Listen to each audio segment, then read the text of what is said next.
سورہ الماعون ارشاد فرمایا ارأیت الذی یکذب بالدین، میرے حبیب صلی اللہ علیہ وآلہ وسلم کیا آپ نے اس شخص کو دیکھا جو دین اسلام کو جھٹلاتا ہے؟ الفاظ پہ غور کریں، قرآن کے الفاظ پہ، کیا جو دین اسلام کو، دین کو جھٹلاتا ہے، جو مکذب بالدین ہے، دین کو جھٹلانے والا ہے، اتنا بڑا کافر ہے کہ دین کو جھٹلاتا ہے۔ دیکھا اس کو، اچانک سوال پیدا ہوا کہ مکذب بالدین، دین کو جھٹلانے والا کون ہے؟ ایک اصطلاح استعمال کر دی، الذی یکذب بالدین، تو سوال پیدا ہوا کون ہے مکذب؟ اللہ پاک نے خود اس کا جواب دیا، دین کو جھٹلانے والا وہ شخص ہے جو یتیموں کو دھکے دیتا ہے۔ اب دھکے دینے سے مراد یہ نہیں ہے کہ ایسے ہاتھ سے دھکے دے کے گرا دیتا ہے، نہیں، یتیم سے پیار نہیں کرتا، یتیم کی یتیمی کا علاج نہیں کرتا، یتیم کے سر پر کفالت کا ہاتھ نہیں رکھتا، یتیموں کے دکھ درد بانٹتا نہیں، یتیموں کو حق نہیں پہنچاتا، ان کی بے سہارگی کو سہارا نہیں دیتا، وہ شخص دین کو جھٹلانے والا ہے۔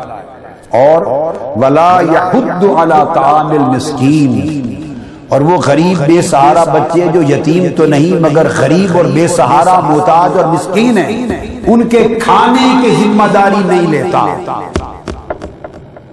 ان کو کھلانے کا اہتمام نہیں کرتا، اپنے وسائل یتامہ اور مساکین کی کفالت پہ خرچ نہیں کرتا، اپنی کمائی کا حصہ یتیموں اور مسکینوں اور محتاجوں کی زندگی کے دکھ درد دور کرنے پر صرف نہیں کرتا، یتامہ اور مساکین کی زندگی کو آسودگی دینے پر اپنا مال خرچ نہیں کرتا، یتیموں کی اس طرح کفالت نہیں کرتا جیسے اپنے بیٹے بیٹی کی کفالت کر رہا ہے، یتیموں کو اپنی اولاد کی طرح اپنے سینے سے نہیں لگاتا، یتیموں، مسکینوں، محتاجوں، غریبوں، کمزوروں کو۔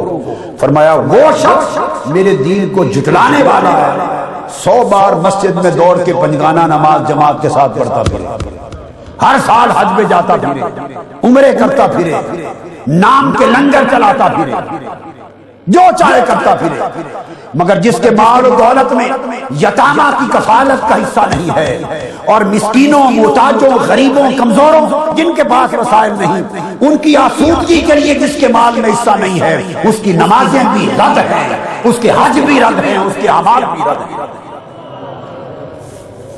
قرآن نے عنوان قائم کر دیا، یکذب بالدین، وہ دین کو جھٹلاتا ہے۔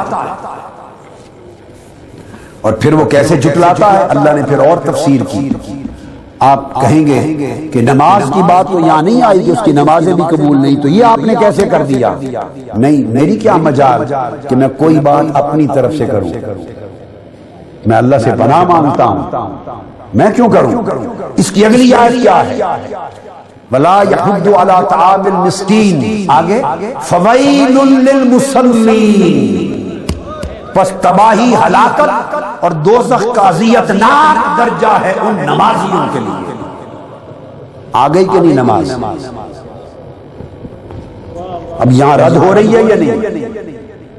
ان نمازیوں کے لیے ہلاکت ہے اور دوزخ کا اذیتناک درجہ ہے، جو نماز کا تو بڑا فکر کرتے ہیں مگر سوسائٹی میں چیختے برختے فسکتے ہوئے یتیموں کا کوئی فکر نہیں ہے، اپنے پڑوس میں یتیموں، مسکینوں، محتاج چھوٹے چھوٹے بچوں کا جن کے سروں سے بال کے سائے اٹھ گئے، ان کے سر پہ سایہ رکھنے کا جنہیں کوئی ذکر نہیں، بس نماز ہی کو سارا دین سمجھ رکھا ہے۔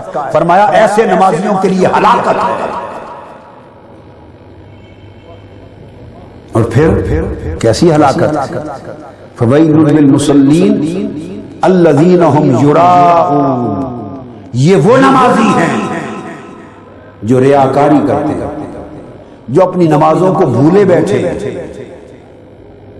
اب دیکھیے کیا مطلب ہوا، ہم عن صلاتہم ساہون، نہیں فرمایا ہم فی صلاتہم ساہون، کہ نماز میں بھولتے ہیں، بے توجہی سے نماز پڑھتے ہیں، بے دھیانی سے نماز پڑھتے ہیں، نہیں، ہم عن صلاتہم، نماز سے غافل ہو گئے۔ تو عجیب بات ہے، ادھر مسلین فرما رہا ہے نمازی ہے، ادھر کہہ رہا ہے نماز کو بھولے بیٹھے ہیں۔ تو نماز کو بھولے ہوئے بھی ہیں اور نمازی بھی ہیں۔ ہلاکت ہے ان نمازیوں کے لیے۔ تو قرآن اللہ نے اپنی زبان مبارک سے ان کو نمازی بھی کہا اور فرمایا نماز کو بھولے ہوئے ہیں۔ یہ دو باتیں کیسے جمع ہو گئی کہ نمازی بھی ہیں اور نماز کو بھولے ہوئے بھی؟ اس کا مطلب یہ ہوا کہ نماز کے جسم کو نہیں بھولے، نماز کی ظاہری شکل کو نہیں بھولے، قیام، رکوع، تکبیر، سجود، سلام، تسبیح، اس شکل کو نہیں بھولے، یہ ادا کرتے ہیں۔ نماز کی روح کو بھولے ہوئے ہیں کہ یہ نمازیں تمہیں کیا بنانے کے لیے فرض کی گئی ہیں۔ یہ نماز سبق کیا دیتی ہے، اس سبق کو بھولے، اس لیے فرمایا وہ نماز پڑھ کے بھی ریاکاری کرتے ہیں، ریاکاری کرتے ہیں۔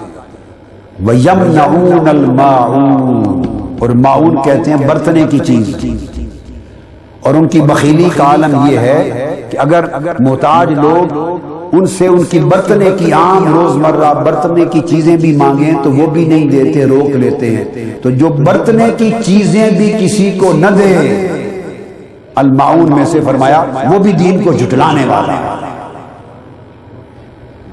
تو گویا سارا دین عطا و سخا میں آ گیا، سارا دین عطا و سخا میں آ گیا، اور آقا علیہ السلام کی امت میں سب سے بہتر عطا و سخا رکھنے والے لوگ صوفیاء اور اولیاء۔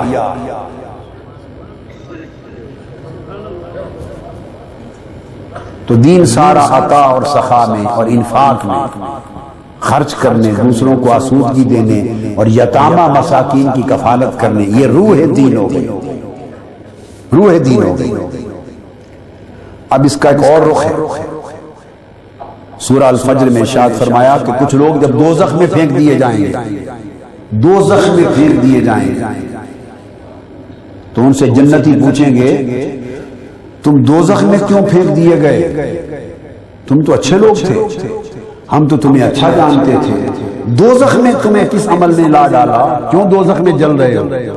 قرآن کہتا ہے وہ جواب کہیں گے کلا کلا بل لا تکرمون الیتیم۔ اللہ پاک ان کو فرمائے گا، اللہ پاک کہ دوزخ میں ہم کیوں پھینکے گئے، کیوں جا رہے ہیں دوزخ میں؟ اللہ جواب دے گا، اس لیے کلا بل لا تکرمون الیتیم، اس لیے دوزخ میں پھینکے جا رہے ہو کہ تم یتیموں کی کا اکرام نہیں کرتے تھے، یتیموں کی کفالت نہیں کرتے تھے، یتیموں کو سوسائٹی میں باعزت مقام دلانے کی کوشش نہیں کرتے تھے، یتیموں کو اپنی آغوش میں نہیں لیتے تھے۔ تحریک منہاج القرآن مبارکباد کی، 100 بار مبارکباد کی مستحق ہے جس نے یتیموں مسکینوں کے لیے آغوش کا انسٹیٹیوشن قائم کیا۔ آغوش کا نام ہے جھولی، اپنی لیب جھولی۔ تم یتیموں کو آغوش میں، یعنی اپنی اولاد کو جس طرح آغوش میں لیا جاتا ہے، اس طرح یتیموں مسکین بچوں کو آغوش میں لو، تمہیں جنت میں لے جائیں۔ فرمایا تم یتیموں کا خیال نہیں رکھتے تھے، ان کی کفالت کی ذمہ داری نہیں نبھاتے تھے، ان پر بے دھیانی کرنا تمہیں دوزخ میں پہنچا گیا ہے۔ ولا تحاضون علی طعام المسکین، مسکینوں اور غریبوں محتاجوں کے کھانے کا انتظام نہیں کرتے تھے، ان پر چیریٹی نہیں دیتے تھے، ان پر خرچ نہیں کرتے تھے، پیسے بچاتے تھے یتیموں غریبوں پہ خرچ کرنے کی بجائے۔ وَتَأْكُلُونَ التُّرَاثَ أَكْلًا لَمًّا وَتُحِبُّونَ الْمَالَ حُبًّا جَمًّا، وراثت کا مال سارا اس طرح ہڑپ کر جا کے کھا جاتے تھے اور مال سے اس طرح محبت کرتے تھے۔ تمہاری مال سے محبت تھی، یتیموں سے نہ تھی۔ تمہیں پیسے ٹکے دولت سے محبت تھی، غریبوں مسکینوں سے نہ تھی۔ تو وہ مال کی محبت تمہیں دوزخ لے آئی، یتیموں مسکینوں سے محبت ہوتی تو جنت لے جاتے۔